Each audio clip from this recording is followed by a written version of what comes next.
Hello everyone, welcome to the channel. I'm Rubenev and this is a retro review of Destruction Derby.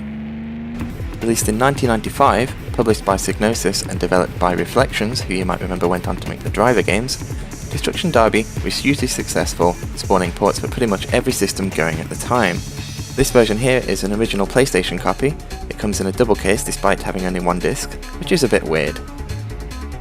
Upon booting the game, the first thing you'll notice is it asks you whether you're using the system link or not. This caught me by surprise as I'd completely forgotten this was a thing, and this was one of the first and one of the few to make use of it for its multiplayer modes. Like many arcade games at the time, there were 3 difficulties dictated by the choice of car at the start. Rookie is slow but handles extremely well, Amateur is an all-rounder with a very cool paint job, and Pro is extremely fast but handling not so, excusing the pun, you get the drift. Being able to customize them would be nice, as in my opinion there's only one obvious choice, the Grim Reaper. There are 4 game modes: Wrecking Racing, a mixture of traditional racing mixed with vehicular combat, where you gain points for both winning and for spinning and destroying opponents, Stock Car Racing, which is wrecking racing without the wrecking, Time Trials, which is stock car racing without the racing, and Destruction Derby, which is wrecking racing without the racing. It has all 20 cars in a circular arena who fight to the death. Well, for an extra 10 points if you're the last one standing. There's only one track though, so Championship can get the very door very fast.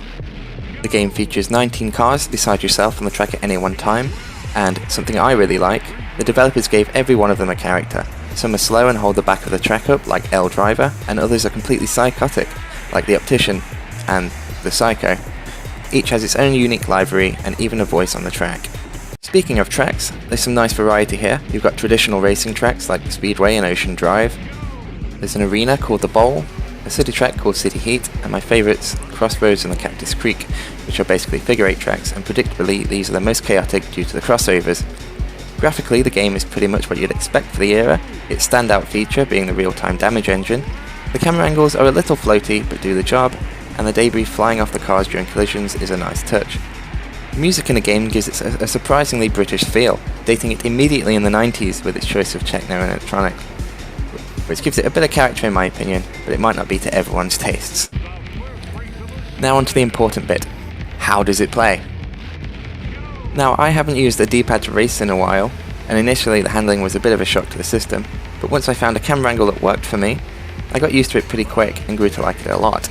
The cars have a nice weight to them and handle predictably, and the very simple controls with X accelerating, square braking in reverse, and L2 and R2 controlling the cameras work surprisingly well, and the developers chose a nice first track for the series to get used to everything, though I did find myself wishing for a handbrake on some of the tighter courses. It took me a while to learn how to score points in the game. Essentially you get 2 points for a 90-degree spin, 4 for a 180, 10 for a 360, and 10 for totaling an opponent's car. Double that if the opponent is in first place. You also get points for finishing in the top 3, which gives races a nice balance between aggression and skill. I found to win the top division you needed to consistently score above 30, so those extra points were essential and totaling your car costly. It gives the game an addictive tension, particularly on the figure 8 courses where the big impacts are almost a certainty. Speaking of impacts, the collisions are satisfying.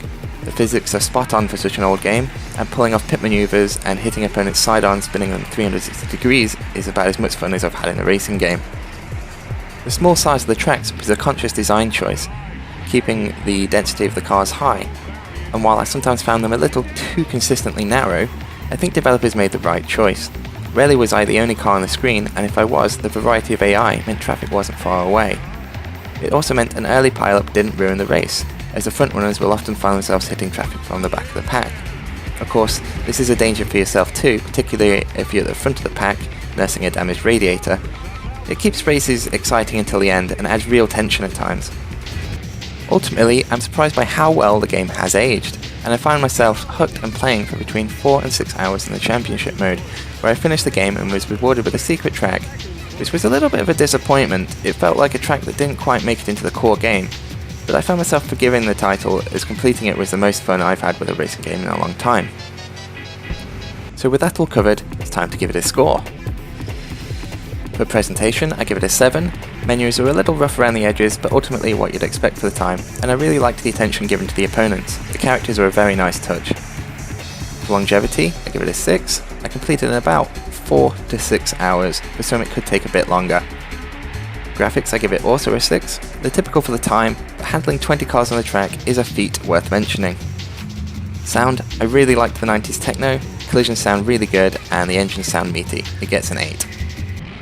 For variety, the 3 distinctive types of tracks keeps gameplay varied, and while there's 4 game modes, the others are only really good for a quick blast or practice. For a racing game, it's still above average though, so it gets a 7. Fun factor, I give it a 9. It's one of the most fun racing games I've ever played. Replayability, unfortunately once you've beaten the game there isn't a lot left to do, so it gets a 2.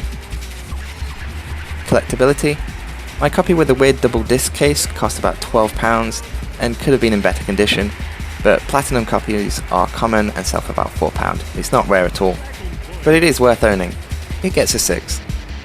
Multiplayer I only rank out of 2, 1 if it has multiplayer, 2 if it's good.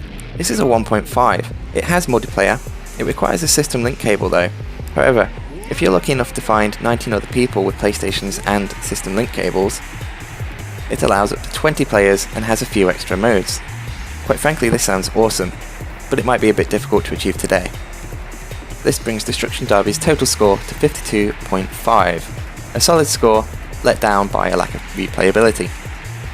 So, overall, Destruction Derby is a great early racer. It's aged surprisingly well and is entirely deserved of its place on the PlayStation Classic.